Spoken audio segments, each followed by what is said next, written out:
Hindi nga naging biro ang aming paglalakbay ngayong araw ni Kuya Mario.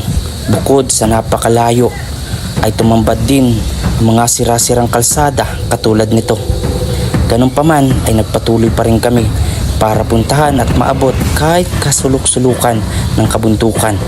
Dito ko nga nakilala si Ana Franz at atin nga siyang nakita na nagtatanim ng mga kamuting kahoy. Siya ay 23 years old lamang at namumuhay ng simple kasama ang kanyang anak sa napakaliit at hindi nga natin maitatawag na ligtas na bahay. Ganun pa man, kanilang kalagayan ay wala raw silang magagawa dahil isang kahig at isang tuka.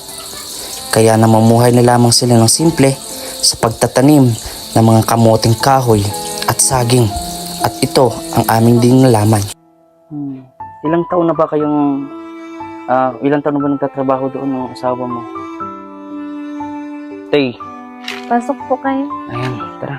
Pasok tayo. Dito po sila nag-stay. Oh, butas din. Hello, kanino itong anak? Sa akin po. Anak mo yan? Opo. May anak na din po. Kasi wala si Ana. Ana na lang tatawag ko ha. Opo. Kasi dalawang pangalan yung Ana Franz eh. So 23 anyos na. Kailan ka naghuling, kailan ka nagsimula na magkapamilya? Ilang taong ka na? 19. Para panoorin at i-share naman ang videong ito upang magbigay ng inspirasyon at pagkalinga para sa mag-ina ito na nangangailangan din talaga ng pagmamahal at tulong.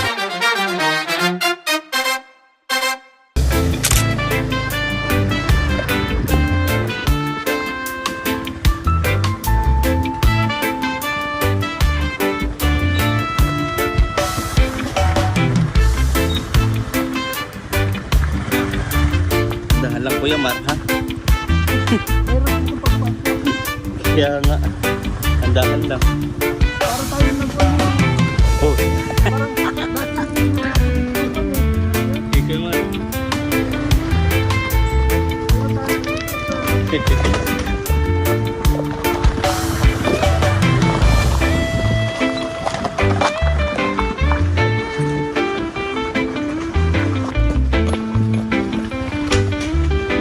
Isang mapagpalang araw na naman po sa ating lahat.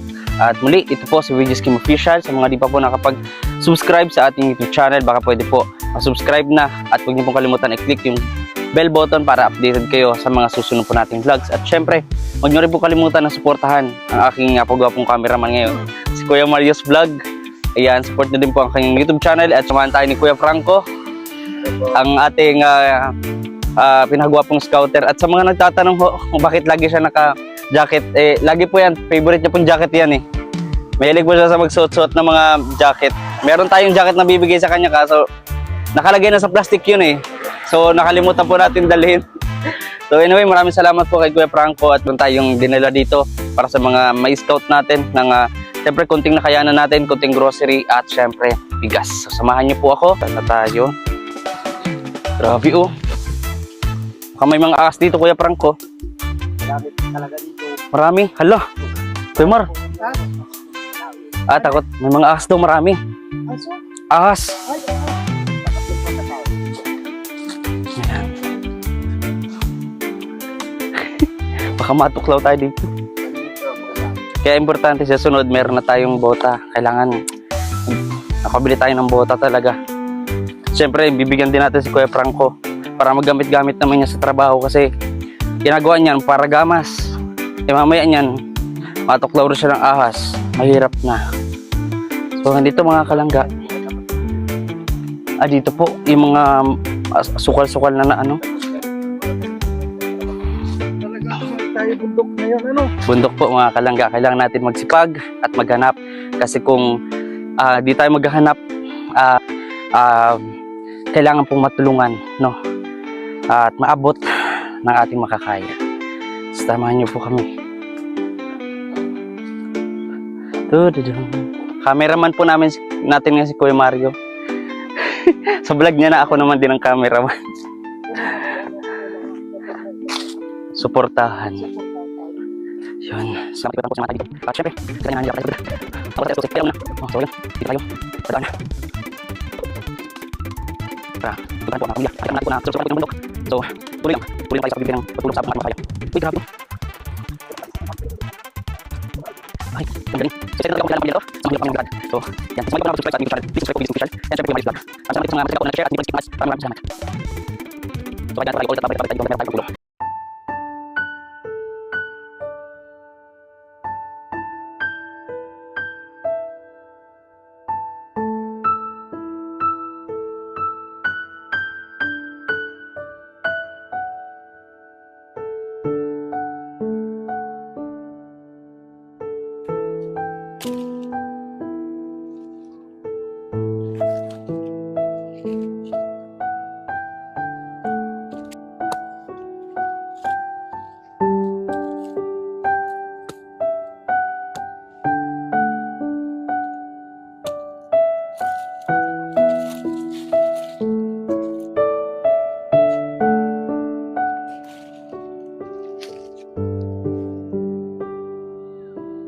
So hello po, nagbabalik ito lang po sa Videos Kim Official. At ito nga po ay meron tayo ditong nakilala at nakita na kababayan natin, no, kung sa napakaliit nilang bahay at wala ngang ibang kagamitan kundi ang tanging unan at kumot lamang. So dito po ay pinakilala sa atin ni Kuya Franco, no, ang mag-ina, no, na ang asawa po bagamat may trabaho ay malayo po. So sa murang edad po ay nabuksan o namulat na sila sa kahirapan, lalo at nagkameron ng anak, no, at pumasok sa pagpapamilya. So pag ganun pa man mga kalangga ay napakasipag pa rin at tumutulong sa kanilang mga gawaing bukid, no, itong si Ana Franz. So, at nandito po siya ngayon, nabutan natin na tatanim, no, ng tingnan natin kung anong tinatanim niya. Hello, magandang hapon. Yan, ito po si Ana Franz. So, ano yung tinatanim mo? Ano po, kamuting kahoy po. Ayan, kamuting kahoy. So, bago ang lahat, magpapakilala muna kami. No, ako nga pala si Kim, Videos Kim Official, at ito si Kuya Marius Vlog, ang ating cameraman ngayon na napakagwapo. Ayan, so, nilapit kasi sa akin ni Kuya Franco, no, yung sitwasyon nyo dito. No, kumusta muna ang buhay bukid? Okay naman po, nakakaraos naman po pag ano po nila mama. Ganito lang po yung ginagawa namin. Pero masaya, no? Opo, Paling- kasi kasama na po. Magkakasama. So, ilang taong ka na? 23 po. 23. Yan, 23 years old. So, kanina pa siya nagtatanim-tanim dito, mga kalangga. No, bale, ito, ano lang kayo. Kitanim-tanim. Opo. Kitanim-tanim lang sila mga kalangga. So, huwag kami hihiya sa amin, ha. Turing muna kami mga kuya mo dito, no. At kung ano pa yung pwede nating maitulong, no, sa pamilya, at nakita naman natin yung kanilang naging buhay ngayon, sitwasyon. No, ito naman po ay itong ginagawa natin na paghahanap sa mga kapuspalad talaga ay hindi lang po yan, kumbaga, para mabigyan din sila ng tulong, kundi rin ay mabigyan din po ng inspirasyon yung mga kababayan natin na dumaranas, no, ng matinding kahirapan, na katulad nito ni Ana. Tama, Ana? Opo. Kahit naghihirap sila, patuloy yung susumikap. Yan. So mga ilang buwan yan bago mo maano yan? Ano po, mga 4? 4 na buwan? 5? Tagal. Nakapag-harvest na din kayo nitong Opo. marami. Bukod sa... Malalaki naman po yung laman. Magkano ba kilo ng ano ngayon, kamuting kahoy? Ano po siguro? 15? 15 pesos? 15. Dito sa doon siguro, pero kapag nandun na sa Sa market? Opo. Mataas na. 30. Oo, halos kalahati. Ano pa, bukod pa sa pagtatanim at pagbenta ng kamuting kahoy, ano yung iba pa ninyong pinagkukunan ng hanap buhay, Ana? Ano po, sila mama, nag-cooker sa balon. Ano po, yamina, no? Opo. Pero yan naman po ay mga legal po yan, mga ganyan. So, ayun, mga kalangga, Pwede mo ba ako, i-tour sa inyong mansion? Tara, punta tayo sa bahay nila mga kalangga at makita natin. Magpahinga ka na muna, oh. Oh. Kanina ka pa nagtatatanim. Dami na yan. Oo. Kasunod, kami ni Kuya Mario, tayo. Yung itak niya, panahon pati ni Andres Bonifacio, oh. Mga ano to eh, parang guerrilla. Sinaunang itak pa. So ayun, pwede mo kaming samahan. Hindi po Yan, po. tara. Sama tayo. Ayan. Masipag si Ana. So ayun po. Tignan natin. Tingnan nyo naman kung gaano po kaliit yung bahay na tinitirhan, no, nila Ana Franz, no. Sa edad niyang 23 anyos, dito po sila nakatira sa barong-barong na to. At kita naman natin yung itong tanging haligi lang, itong puno. Oh. Ito lang. Oh. Siyempre, yan, walang semento. So dito po ay bukid, no, kabundukan ng Paracale. Ayan, makita natin. Dito na sila siguro nagluluto. No, Kuya Mario. Dito na yun. Yan. Oo. So po, yun. So dito po sila nag-i-stay. Pasok po kayo. Ayan, tara. Pasok tayo. Dito po sila nag-i-stay. Oh, butas din. Hello, oh, kanina itong anak. Sa akin po. Anak mo yan? Opo. May anak na din po. Kasi pala si Ana. Ana na lang tatawag ko ha. Opo. Kasi dalawang pangalan yun, Ana Franz eh. So 23 anyos na. Kailan ka naghuling, kailan ka nagsimula na magkapamilya? Ilang Ano? taong ka na? 19. 19 years old. Opo. Nag-aaral ka pa nun? Opo. Ay, hindi na po. Hindi na pala. So, bakit ka tumigil sa pag-aaral? Ano po? Hindi na nakakayanan yung hirap ng buhay. Yung sa pag-aaral. So, iba-iba naman din tayo ng kumaga ng di ba? Merong pamilya na talagang sinisikap at meron din kasing pamilya na anak, maghinto ka muna kasi sa ganitong rason. Merong mga mas mabigat pang pinagdaanan.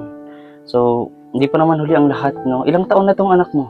3 po. Itong taon, anong pangalan niyan? Ano po? Misha. Misha? Uy, grabe, ang ganda naman ni Misha, oh. Kamukha nung nanay. Nasaan pala ang tatay? Saan? Nasa Manila. Ilang taon na yung asawa mo? Po? 32. 32. Bale, Sampu. 10 years po. 10 years yung pagitan. So, anong ginagawa niyo sa Manila? Nagtatrabaho construction po. Magkano yung pinapadala nila sa inyo? Ano naman po yun? Quincenas katapusan naman po. 4K po ang 4K, pala 8K in 1 month. No? Not good, no? At importante, hindi siya pinababayaan ng kanyang asawa, no? Ng kanilang anak, pamilya, nagpo-provide. Napakahirap yun bilang lalaki. No, kasi unang-una na mawalay baga sa pamilya. Kuya Mario, di ba? Alam mo yan kasi nagtatrabaho ka din sa abroad. Nandun tayo, di ba? Sa Bukidnon pa. Ngayon ulit tayo nakabalik dito sa Bicol. So, ilang na ka dito? Matagal na kayo nakatira dito? Opo. Di ba kayo natatakot? Baka may ahas dyan na Hindi naman po. ang liit-liit, oh. Siguro, isa pang Kuya Mario, tayong tatlong dito. Hindi tayo kakasya talaga dito. So, yung lutuan, dito ka nagluto sa labas. Opo. Paano pa nag-uulan? Doon po nakikiluto kay mama. So, abuti naman at kasama din niya yung kanyang mga magulang dito sa bundok, no? At hirap, no? Ang layo na itong lugar niyo. Opo. Kailangan mo pa maglakad doon sa ganyan, wala kang makuha. Kung wala kang motor, wala kang sakyan, wala. Kawawa. Nakikitira lang din po kami dito sa lupain. Hindi naman po sa amin. Ano? So, anytime pwede kayong anihin. Yata ito po Timberland daw po yata. Yung may-ari. So, yun, bukod sa kahirapan niyan nga, may posibilidad na mapalis din sila dito kasi nakikitira lang sila, no? So ngayon, anong masasabi mo? Ana, na may pumunta sa inyo na vlogger. Thank you po na nakapunta po kayo dito.